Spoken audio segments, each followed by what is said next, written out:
నమస్కారం. మీ కదంబ మాలిక ఛానల్‌కి స్వాగతం. ప్లీజ్ అండి మా ఛానల్‌ని సబ్స్క్రైబ్ చేసుకొని, లైక్ చేసి, షేర్ చేయండి.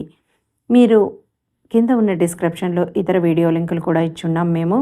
వాటిని కూడా ఒక్కసారి చూసి మీకు నచ్చితే కనుక మీ గ్రూప్స్‌లో ఫార్వర్డ్ చేసి తప్పకుండా లైక్ బటన్ నొక్కండి. దానివలన ఇంకొంతమంది చూసే అవకాశం మాకు దక్కుతుంది. ప్లీజ్ మాకు సపోర్ట్ అందించండి. Thank you. మనం సీతామనోభిరామం అనే కథ చెప్పుకుంటున్నాం కదా, దానిలో సెకండ్ పార్ట్. పరాత్పరం చాలా ఆనందించారు రామ్ అందాన్ని చూసి. ఆయన రామ్ చేయి పట్టుకొని, రా నాయనా, నేను నిన్ను చూడనని ఎందుకన్నానో తెలుసా? చిన్నప్పుడు ఎప్పుడో నిన్ను చూశాను, కానీ యవ్వనవంతుడు అయ్యాక నేను నిన్ను చూడలేదు. అయినా రాజాకి రోహిణికి పుట్టిన బిడ్డని ఎంచి నచ్చాడా లేదా అని నిర్ణయించటం నా స్నేహానికి అవమానమవుతుందని చూడలేదు రామ్. ఈ రోజు నుంచి సీత నీది. ఎట్టి పరిస్థితుల్లోనూ సీతని విడవకు. ఎందుకంటే సీతకి నేను తప్ప ఎవ్వరూ లేరు నాయనా. ఇప్పుడు సర్వం నువ్వే. నా కూతురు ఏదన్నా తప్పు చేస్తే దండించకు, నేర్పించి ఓదార్చి నీ గుండెల్లో దాచుకో అన్నాడాయన ఎమోషనల్గా. రామ్ తలూపాడు. పక్కనున్న ఇందుని చూశాడు. ఇద్దరు ముఖాలు కొంచెం డల్గా అయిపోయాయి. మంటపంలోకి వెళ్ళిపోయాడు రామ్. రామ్ని వదిలి తప్పు చేశానా అని అనుకుంది ఇందిర బాధగా. సీత మంటపంలోకి వచ్చింది. సీత అందం చూసి రామ్ ఫ్రెండ్స్, ఇందిర, మిగతా వారు కూడా చాలా ఆశ్చర్యపోయారు. చాలా అందంగా ఉంది, వెన్న ముద్దలా ఉంది. రామ్ జీలకర్ర బెల్లం పెడుతూ అనుకున్నాడు, ఇరుక్కుపోతున్నానా నేను అని. ఈ సీత నా పాలిట సంఖ్యలవుతుందా అని. పెళ్ళి చాలా గ్రాండ్గా జరిగింది. అందరూ వచ్చేశారు. ఇందు వాళ్ళింటికి వెళ్ళిపోయింది. తన బెస్ట్ ఫ్రెండ్స్ అందరినీ ఇందుతో సహా ఒకసారి పరిచయం చేశాడు రామ్. సీత హుందాగా నమస్కరించింది వాళ్ళకి. అందరూ అలసటగా ఎక్కడ వాళ్ళు అక్కడ పడుకున్నారు. ఇంటికి వెళ్ళేవాళ్ళు వెళ్ళిపోయారు. రామ్ గదిలోకి వచ్చింది సీత. సీత రావటం చూసి రామ్ నిటారుగా అయినాడు. అందాల రాసి, సుగుణాల బొమ్మ. ఇలాంటి అమ్మాయికి ఏమని చెప్పాలి? చెబితే వింటుందా? గొడవ చేస్తే ఎంత అసహ్యంగా ఉంటుంది, పరువు పోతుంది. ఎలానా అని ఆలోచిస్తున్నాడు రామ్. రామ్ వైపు చిరునవ్వుతో సిగ్గుతో వచ్చి కాళ్ళకి నమస్కారం చేసింది సీత. గబాలన లేచి, సీత ఏంటిది అన్నాడు గాబరాగా. సీత ఆశ్చర్యంగా లేచి సిగ్గుతో తలంచుకుంది. రామ్ నుదుటికి చిరుచెమటలు పట్టాయి. ఏంటి పరిస్థితి, ఏం చెప్పాలి అని. ఇందు, నన్ను ఎంత ఇరకాటంలో పడేశావు, నీ మాట వలన నేను అని ఆలోచిస్తూనే ఉండగా, ఏమండి ఏమైంది, ఇలా గాబరాగా ఉన్నారేంటి అంది. రామ్ దృష్టి సీత ముఖం మీద పడింది. ఎంత అందంగా ఉంది అనుకుని, సీత నాకు కొంచెం వ్యవధి కావాలి అన్నాడు. సీత నవ్వి అలాగే అంది తల వంచుకొని సిగ్గుతో. రామ్ అది అంటే అని నాకు అని ఏదో చెప్పబోయేనా. రామ్ చేయి పట్టుకుంది సీత. రామ్కి ఒళ్ళు జల్దరిచ్చింది. ఏమండి చూడండి, నాకు తెలుసు చాలామందికి పెళ్ళవుతూనే ఈ కార్యక్రమం అంటే కొంచెం అనీజీగా ఉంటుంది. సీతని ఆశ్చర్యంతో చూడసాగాడు రామ్. అవును, ముందర మనం స్నేహం చేసుకుందాం. మనకేం పరిచయం లేదు. ముందర మనిద్దరం మాట్లాడుకొని కూడా మాట్లాడుకోలేదు. తర్వాత ఒకరినొకరు అర్థం చేసుకుందాం. తర్వాత ఒకరినొకరు ప్రేమించుకుందాం. తర్వాత మొదలు పెడదాం సంసారం. మీకు ఎప్పుడు నచ్చితే అప్పుడే అంది స్నేహపూర్వకంగా. రామ్ అలానే కన్నార్పకుండా సీతని చూశాడు. ఈ అమ్మాయి కూడా తన తండ్రి లాంటిదేనా? నేను ఇరుక్కుపోయాను పూర్తిగా అని అనుకున్నాడు. కళ్ళ ముందర చిటికెల పడ్డాయి. ఉలిక్కిపడి చూశాడు రామ్. ఏంటి అంత ఆలోచన అంది. నవ్వి ఏం లేదు, థ్యాంక్స్ అర్థం చేసుకున్నందుకు అన్నాడు. నవ్వి తలొంచుకుంది. పడుకో అన్నాడు. మీరు పడుకోండి అంది. ఓకే అన్నాడు. గుడ్ నైట్ అంటే గుడ్ నైట్ అని చెప్పుకొని మంచానికి ఇటొకళ్ళు అటొకళ్ళు పడుకున్నారు. రామ్కి చాలా అనీజీగా ఉంది. ఇందు మాటలు గుర్తొచ్చాయి. దూరంగా ఉంచగలవా రామ్ అని. ఇటు తిరిగి నో అని గట్టిగా దుప్పటి ముసిగేశాడు. తర్వాత ఎంతసేపటికి రామ్కి నిద్ర పట్టలేదు. సీతకి చెప్పటం తేలిక అయినా అవకపోయినా, కష్టమైనా సరే, ఎలాగైనా సరే టైం తీసుకొని సీతను ఒప్పిస్తాను అని అనుకున్నాడు. ఇటు తిరిగి చూశాడు. సీత నిద్రపోతోంది. నెమ్మదిగా లేచి బాల్కనీలోకి వెళ్ళాడు రామ్. అక్కడ సోఫాలో కూలబడ్డాడు. తనలోని బలమంతా ఎవరో లాగేసినట్లు అయిపోయింది. అతనికి నిస్సత్తుగా అనిపించింది. ఇందుకి మెసేజ్ చేశాడు. ఇందు పడుకున్నావా అని. వెంటనే నా రాముణ్ణి వదిలేసి నిద్ర ఎలా పడుతుంది అని మెసేజ్ వచ్చింది. అతని పెదవుల మీదకి చిరునవ్వు వచ్చింది. ఇన్నాళ్ళు ఎలా పడుకున్నావు అని పెట్టాడు. ఇన్నాళ్ళు అయితే రాముడు ఇందిరారాముడని ధైర్యంతో పడుకున్నాను, కానీ ఇప్పుడు సీతారాముడైపోయాడు కదా, నాకు నిద్ర ఎలా వస్తుంది అని పెట్టింది. సారీ ఇందు, ఈ రాముడు ఎప్పుడూ ఇందిరారాముడే, గుర్తుపెట్టుకో అన్నాడు. థ్యాంక్ యూ రామ్ అంది. సీత ఏం చేస్తోంది అని పెట్టింది. నిద్రపోతోంది అని జరిగిందంతా చెప్పాడు రామ్. రామ్, ఇది నిజమేనా అంది. ఎస్ అన్నాడు. రామ్, అయినా జాగ్రత్తగా ఉండు అంది. ఓకే మై డియర్ ఇందు అని పెట్టాడు. రామ్, గుడ్ నైట్, పడుకో, చాలా అలసిపోయావు అంది. ఓకే అని తను కూడా గుడ్ నైట్ చెప్పి ఫోన్ పెట్టేశాడు. అప్పుడు అతనికి నిశ్చింతగా అనిపించింది. కానీ సీతని చూశాక ఈ పరిస్థితులు ఎలా ఎదుర్కోవాలి? భగవంతుడా, నాకు బుద్ధిని శక్తిని ఇవ్వు. ఇటు సీతని అటు ఇందుని నన్ను అందరినీ బాగా చూడు తండ్రి అని కళ్ళు మూసుకున్నాడు. సీతకి 4ంటికే లేవడం అలవాటు. లేచింది. రామ్ హాయిగా ప్రశాంతంగా నిద్రపోతున్నాడు. చాలా అందంగా ఉన్నాడు. తగిలినట్లు అతని నుదుటి మీద ముద్దు పెట్టుకుంది. ఒక 2 నిమిషాలు ప్రశాంతంగా అతని మొహాన్ని చూసింది. ప్రేమగా అతన్ని అలాగే ఒక 10 నిమిషాల పాటు తదేకంగా చూసి తర్వాత చప్పుడు కాకుండా వెళ్ళిపోయింది. తన పెట్టెలోంచి ఒక గోల్డెన్ కలర్ డైరీ తీసుకుంది. బెడ్ మించి దిగి నెమ్మదిగా రీడింగ్ ఏరియాలోకి వచ్చింది. అక్కడ ల్యాంప్ వేసుకొని తను డైరీ రాయడం ఆరంభించింది. The journey with my dear sweet Ram అని కింద నీ సీత అని రాసుకొని నవ్వుకుంది. రామ్, ఏమని రాయను? ఈ రాముడితో నా జర్నీ స్టార్ట్ అయింది. ఆనందం, సంతోషం, భయం, సిగ్గు, ఏదో తెలియని, కరెక్ట్గా ఏదీ తెలియని భావం, గిలిగింతలు పెడుతున్న ఫీలింగ్, అందమైన ఫీలింగ్, అపురూపమైన ఫీలింగ్, ఆనందకరమైన ఫీలింగ్. రామా, ఈ సీత నీది.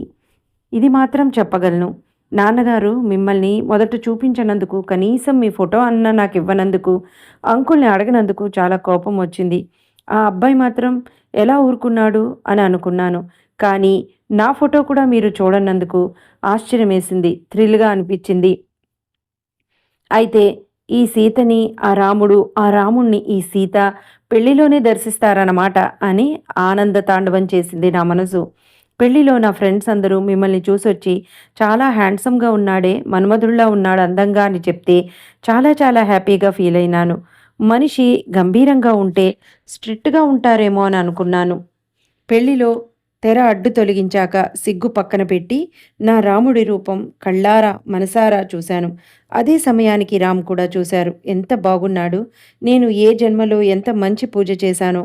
అందం, డబ్బు, చదువు, సంస్కారం అన్నీ ఉన్న అబ్బాయి మనసులో నాకు చాలా ఇష్టమనిపించింది.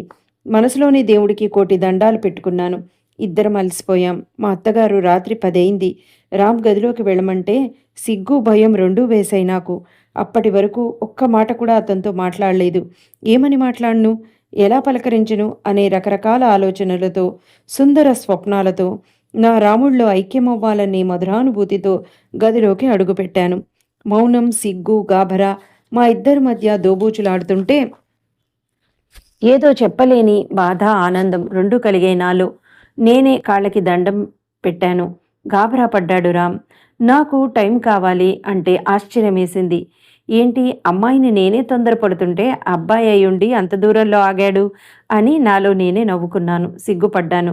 కానీ తర్వాత ఆలోచించాను, ప్రతి పనికి తొందర పనికి రాదు అని. మా ఇద్దరికి ఏం పరిచయం ఉంది? మేము ఇదే మొదటిసారి కూడా చూసుకోవటం. నేను రాము మా రిలేషన్ బలపడాలంటే మొదట స్నేహం చేసుకోవాలి, అర్థం చేసుకోవాలి. తర్వాత బోలెడన్ని ప్రేమ కబుర్లు చెప్పుకోవాలి, రకరకాల చోట్లకి వెళ్ళాలి. అప్పుడు మేము ఒకరితో ఒకరం ఐక్యమవ్వాలి. కొంచెం టైం పడుతుంది, బట్ ఈ వెయిటింగ్ కూడా ఒక అద్భుతం, ఒక wonder. Ram, I love you my dear, I love you very much. మీరు నాకు చెప్పలేదు. రాత్రి ఆ కార్యక్రమం లేకపోయినా మాట్లాడతారేమో అని ఆశించాను. మాట్లాడలేదు. పోనీలేండి Ram, we will take time అని. రామ్, ఈ సీత మనసు మీకు సింహాసనం. నాకు మీరు చాలా అందంగా, మధురంగా, గోరువెచ్చని సూర్యుడిలా కనిపిస్తున్నారు. మీ నవ్వు చాలా పాల వెన్నెల్లా కనిపించింది. నాకు మీ నవ్వు ఎంత నచ్చిందో తెలుసా? ఈ జన్మంతా ఆ నవ్వు చూసి బ్రతికేయాలని ఉంది రామ్. రామ్, చెప్పాగా, ఈ మనసే మీకు సింహాసనం. నా ప్రేమే మీకు నేను నిరంతరం అందించే పూజా పుష్పం. ఇట్లు సీత. సీత బుక్కు మూసి రెడీ అయి కిందకి వచ్చింది. దేవుడికి దండం పెట్టుకుంది. దీపం వెలిగించుకుంది. అత్తగారి దగ్గరికి వెళ్ళింది. రోహిణి నవ్వి, అప్పుడే లేచావా అమ్మా అంది. ఎప్పుడో లేచానంటీ అంది సీత. రామ్ అంది ఆవిడ. ఆయన పడుకున్నారు, పాపం చాలా అలసిపోయారు అంది. దేనికి అంది రోహిణి ఆట పట్టిస్తూ. సీత ముఖం ఎర్రపడింది. పోండాంటీ అంది సిగ్గుతో. సీతకి ఆ సిచ్యుయేషన్ ఒకలా అర్థమైంది. రోహిణి మనసు ఇంకోలా ఆలోచించింది. అమ్మయ్య అనుకుంది, కొడుకులో ఏదన్నా మార్పు వచ్చిందేమో అని. అత్తగారి ఆత్మీయత కబుర్లు సీతకి చాలా దిల్ ఖుష్ చేసేసాయి. సీత, నీకు వంటొచ్చా అంది. చేస్తాను, కానీ అంత ఎక్స్పర్ట్ని కాదాంటీ అంది. రోహిణి నవ్వింది. ఆంటీ, ఆయనకి ఏమేమి ఇష్టం అంది. చెప్తాను, తొందరెందుకు అంది. సిగ్గుపడింది సీత. ఇదిగో మీ ఆయనకి కాఫీ ఇచ్చిరా, అలసిపోయాడుగా అంది రోహిణి. సీత సిగ్గుపడి పొండాంటీ అని కాఫీ ఫ్లాస్కులో పోసుకొని కప్పు ఫ్లాస్క్ ట్రేలో పెట్టుకొని పైకి వెళ్ళింది. రామ్ పడుకుని ఉన్నాడు. దగ్గర కూర్చుంది. రామ్నే చూస్తూ కూర్చుంది. ఇటు తిరిగిన రామ్ నెమ్మదిగా కళ్ళు తెరిచాడు. ఎదురుగా ఉన్నది నిద్రమత్తులో మొదట అతనికి అర్థమవలేదు. తర్వాత ఉలిక్కిపడి లేచి కూర్చున్నాడు. సీత కూడా ఉలిక్కిపడింది అతను అలా ఉలిక్కిపడటం చూసి. గుడ్ మార్నింగ్ అంది. గుడ్ మార్నింగ్ అన్నాడు గాబరాగా. ఏంటి అలా పులినో సింహాన్నో చూసినట్లు భయపడ్డారు అంది కొంచెం మోమాటంగా. రామ్ అవన్నా నయమే అని అనుకున్నాడు మనసులో. అదేం లేదు, ఇప్పుడే ఫ్రెష్ అయ్యి వస్తా అని బాత్రూంలోకి పరిగెత్తాడు. నవ్వుకుంది సీత. ఏంటినా ఇలా ఉన్నారు అని. బాత్రూంలోకి వెళ్ళిన రామ్కి గుండె దడదడలాడింది. ఛీ, ఏంటి నేను ఇలా అయిపోతున్నాను అని అనుకున్నాడు. ఒక పావు గంటకి బయటికి వచ్చాడు. తప్పదు, సీతని చూసి పారిపోతే తనకి అనుమానం వచ్చి ఏం గొడవ చేస్తుందో, నేను మామూలుగానే ఉండాలి అని అనుకున్నాడు. టవల్తో ముఖం తుడుచుకుంటూ వచ్చి చైర్లో కూర్చున్నాడు. సీత నవ్వి కాఫీ ఇచ్చింది. తను తీసుకుంది. చేతి నిండా గాజులు, కొత్తగా కట్టిన పసుపు తాళ్ళు, 2 చేతులకి ఎర్రగా పండిన గోరింటాకు, ఒత్తైన జోడ, కలువల్లాంటి కళ్ళు. సీత చాలా అందంగా ఉంది. ఏమండి, ఆంటీ టెంపుల్కి వెళ్ళాలని చెప్పారు, మిమ్మల్ని కూడా రెడీ అయి రమ్మన్నారు అంది. నవ్వి తలూపాడు. సీతకి రామ్ అంత ముభావంగా ఉంటే ఎలా పలకరించాలో అర్థమవలేదు. అంతకి మించి తనేం మాట్లాడాలో కూడా అర్థమవలేదు సీతకి. రామ్ రెడీ అయి వచ్చాడు. టిఫిన్ తిన్నారు. నర్మదా, నవీన్ వదినతో బోల్డ్ కబుర్లు చెప్పారు. అందరూ చాలా సరదాగా ఉన్నారు. సీతకి ఏం అర్థం అవటం లేదు. ఎలా అతని దగ్గరికి వెళ్ళాలో కూడా అర్థమవలేదు. అందరూ సరదాగానే ఉన్నారు, కానీ రామ్ సరదాగా ఉన్నాడా లేకపోతే తనే ఏమన్నా పొరపాటు పడుతోందా అని అనుకుంది. అందరూ గుడికి వెళ్ళారు. పూజ చేయించుకున్నారు. స్వామివారి మెడలో మాల తీసి అబ్బాయి దగ్గరికి రా అని ఇద్దరిని పక్కపక్కనే దగ్గరగా నుంచోపెట్టి వాళ్ళిద్దరికీ కలిపి ఆ మాల వేశారు పంతులు గారు. ఇద్దరి మీద అక్షింతలు చల్లి శీఘ్రమేవ సుపుత్ర ప్రాప్తిరస్తు అన్నాడు. కస్సును చూశాడు రామ్. సీత మొదట సిగ్గుపడి రామ్ చూపులకి ఆయన ఏం తప్పు చెప్పాడు అని అనుకుంది. అంతా అయోమయంగా అనిపించింది ఆమెకి. రామ్ కూర్చుంటే తను వచ్చి పక్కనే కూర్చుంది. నవ్వింది అతన్ని చూసి. తను నవ్వాడు. ఈ టెంపుల్ చాలా బాగుంది కదండి అంది. అవును అన్నాడు. అమ్మో, ఆ మాటే బంగారంగా ఉందే. సీత, నాకు ఆఫీస్లో పనుంది, నిన్ను వదిలి వెళ్తున్నానని ఏమీ అనుకోకు అన్నాడు.